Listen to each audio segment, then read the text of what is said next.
Estamos de volta com o TJ UFMS.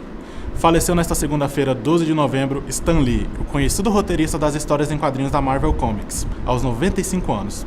De acordo com o tabloide americano TMZ, uma ambulância foi chamada às pressas para a residência do quadrinista após o mesmo passar mal e ser levado ao hospital Cedar Sinai Medical Center, onde não suportou e morreu. Responsável por ajudar na criação de diversos heróis extremamente populares da Marvel, como o Homem-Aranha, Homem de Ferro, Demolidor e os X-Men, Stanley Martin Lieber chamou a atenção por trazer personagens humanizados e problemas sociais para suas histórias, como as dificuldades de um adolescente pobre com o Homem-Aranha e o preconceito através dos X-Men e do Pantera Negra. O mundo do entretenimento lamentou a morte de Stan Lee em uníssono, recebendo condolências, por exemplo, do ator Hugh Jackman, que interpretou o Wolverine nas adaptações cinematográficas dos X-Men. O australiano escreveu em seu Twitter: "Perdemos um gênio criativo. Stan Lee foi uma força pioneira no universo dos super-heróis." A causa da morte não foi divulgada, mas Lee passava por problemas de saúde resultantes de uma pneumonia, e que foram agravados após a morte de sua esposa Joan, em 2017. Lentes fotográficas capturam todas as cores e beleza dos frutos do cerrado. O resultado está disponível em uma exposição na coordenação do curso de jornalismo da UFMS. Confira na reportagem. A exposição fotográfica Fruta Colhido foi inaugurada na terça-feira, dia 16 de outubro, na Galeria de Fotos do curso de jornalismo da Universidade Federal de Mato Grosso do Sul. A Galeria de Fotos do curso de jornalismo é um espaço onde toda a comunidade acadêmica pode expor trabalhos fotográficos, proporcionando um intercâmbio cultural na universidade. As imagens da exposição retratam o extrativismo sustentável de frutos nativos do Cerrado que ocorrem em assentamentos rurais do estado. O trabalho é um fragmento do projeto experimental realizado em 2017 como pré-requisito para a conclusão do curso das jornalistas Letícia Bueno e Tainá Oliveira, formadas pelo UFMS.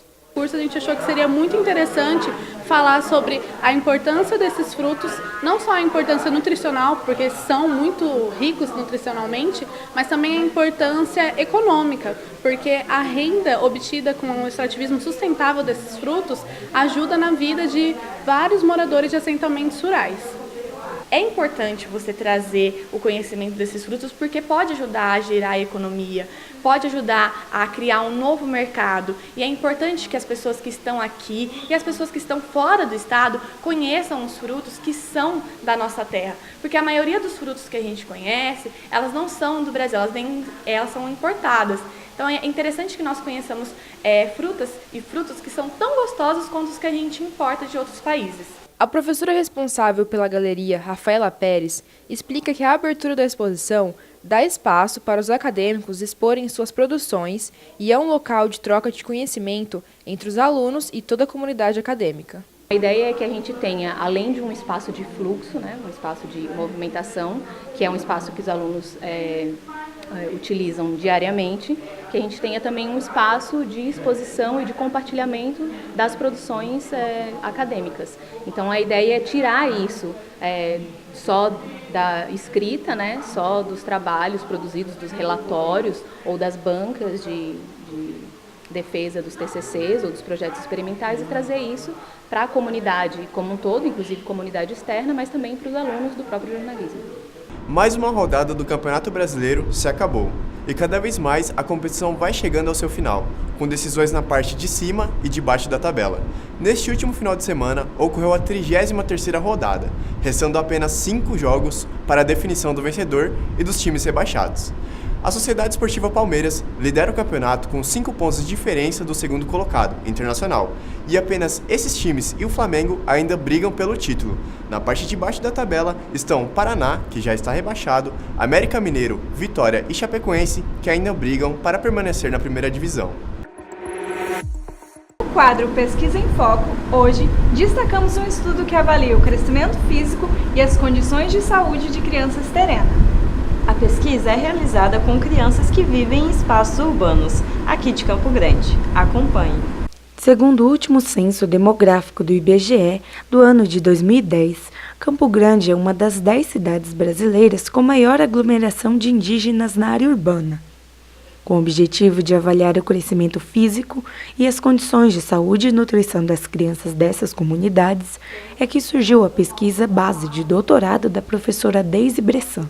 Então, o que me motivou é, de fato, a realidade que eles vivem, que são um grupo que é muito vulnerável, que hoje é marginalizado, que sofre muito preconceito e que a gente precisa, né, dar uma visibilidade maior.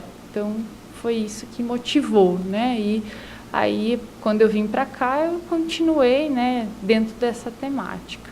A professora explica qual é a metodologia utilizada no contato com as mães da etnia terena. Primeiro a gente faz na gestação, que na gestação é meio que um cadastro, né, que a gente faz da mãe. Aí a gente faz a visita quando a criança nasce, né, coletando informações sobre o pré-natal da mãe, sobre peso ao nascer, comprimento ao nascer, perímetro cefálico ao nascer da criança, idade gestacional, questões de aleitamento materno. Então essa é a visita do nascimento, que a gente faz durante o primeiro mês de vida da criança, na verdade. Aí depois a outra visita é aos 6 meses, então no período, né, que a criança tem 6 meses a gente faz a visita.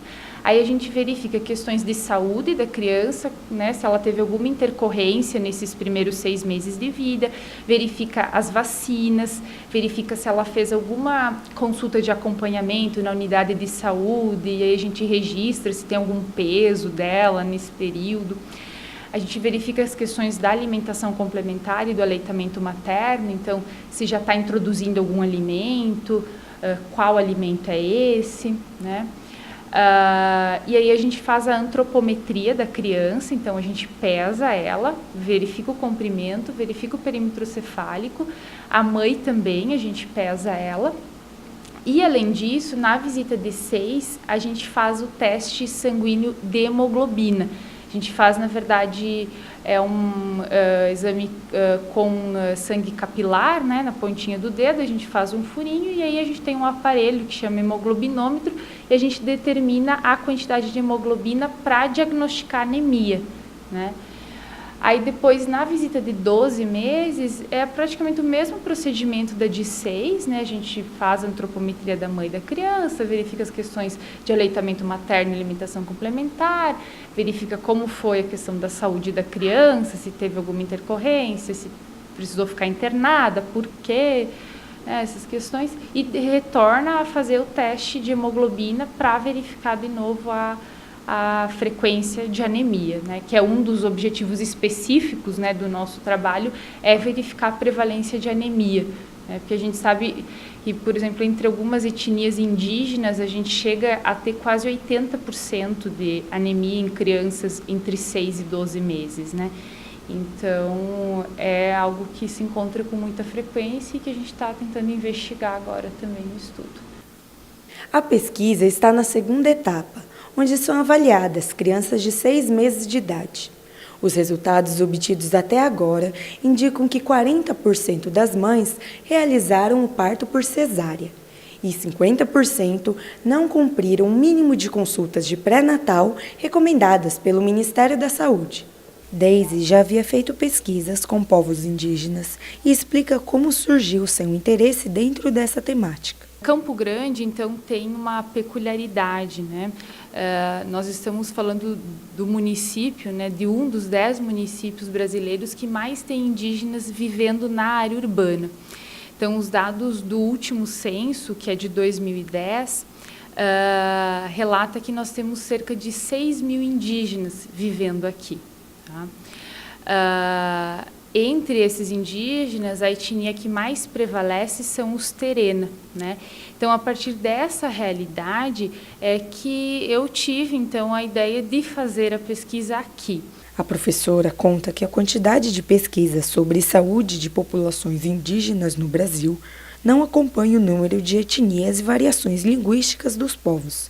Bom, quando a gente olha, né, para o Brasil em termos gerais, o Brasil ele tem um histórico de censos decenais, que vem, né, desde a época do Império, né? Então, a gente tem censos no Brasil há muito tempo.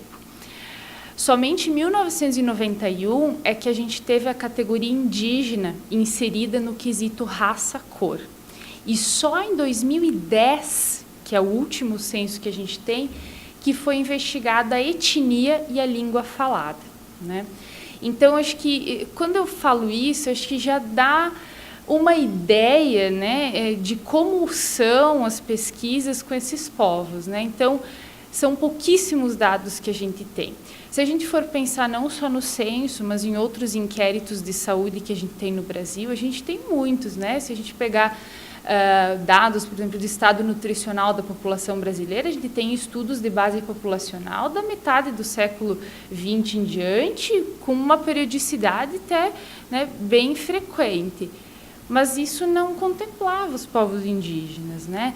Para povos indígenas, a gente só tem um inquérito nacional, que foi feito em 2009, que avaliou as condições de saúde e nutrição de mulheres de 14 a 49 anos e de crianças até 5 anos de idade. Então, quando a gente olha para esse cenário, né, a gente já vê uma grande disparidade, né? Então, além desse, né, do censo agora de 2010, que tem dados um pouquinho mais específicos, né, e desse inquérito que eu mencionei, os demais estudos que a gente tem são estudos pontuais com algumas etnias. E só para vocês terem ideia da diversidade, quando a gente fala em povos indígenas no Brasil, a gente está falando de 305 diferentes etnias, que falam cerca de 274 diferentes línguas, né? Então, a gente está falando de uma diversidade imensa. Então, muitas etnias ainda seguem sem ser pesquisadas, né? E a gente está falando de etnias que têm trajetórias históricas, políticas, econômicas, sociais distintas entre si, né? Então, esse é até um cuidado que a gente tem quando vai falar de povos indígenas, né? Por isso que eu já identifiquei para você, quando eu falava, eu trabalhei com os Caingangue, com os Terena, porque essa identificação é importante, né?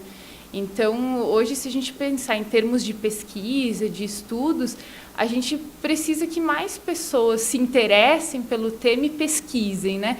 Porque, de fato, quando a gente compara, a disparidade, né, em termos de números de estudos é muito grande, né? O 16º Encontro Nacional de Pesquisadores em Jornalismo e o 8º Encontro de Jovens Pesquisadores em Jornalismo ocorre na capital paulista entre os dias 7 e 9 de novembro. As repórteres Daniele Matos e Rafaela Flor trazem mais informações. Nos dias 7, 8 e 9 de novembro, ocorreu na Universidade Anhembi Morumbi e FIAM-FAAM Centro Universitário em São Paulo o 16º Encontro Nacional de Pesquisadores em Jornalismo. A SBPJOR, Sociedade Brasileira de Pesquisa em Jornalismo, promove eventos anuais desde 2003. O tema desse ano é Pesquisa em Jornalismo, dos conflitos em pauta aos conflitos do campo. A programação incluiu conferências, oficinas, mesa temática, sessões coordenadas, comunicações individuais, lançamentos de livros e a entrega do Prêmio Adelmo Genro Filho de Pesquisa em Jornalismo. A Associação Brasileira de Pesquisadores em Jornalismo, a SBPJOR, foi criada em novembro de 2003 e tem como objetivo estimular o movimento de uma rede nacional de pesquisadores de jornalismo para construir um evento e espaço, tanto para apresentação de trabalhos quanto para a formação de redes para pesquisas específicas. Ao longo de 10 anos, o encontro anual da SBPJOR consolidou-se como o principal fórum brasileiro para a discussão acadêmica de jornalismo como campo científico, tendo contado com uma média de 400 participantes. A diretora-presidente da SBPJOR, Mônica Martinez, explica sobre a importância de ocorrer eventos como esse. Eu acho que isso também contribui para um debate aprofundado, né? Porque você já parte de bases boas, né? E a ideia que me é muito cara também é essa, que a gente chega com um trabalho e é um trabalho em andamento.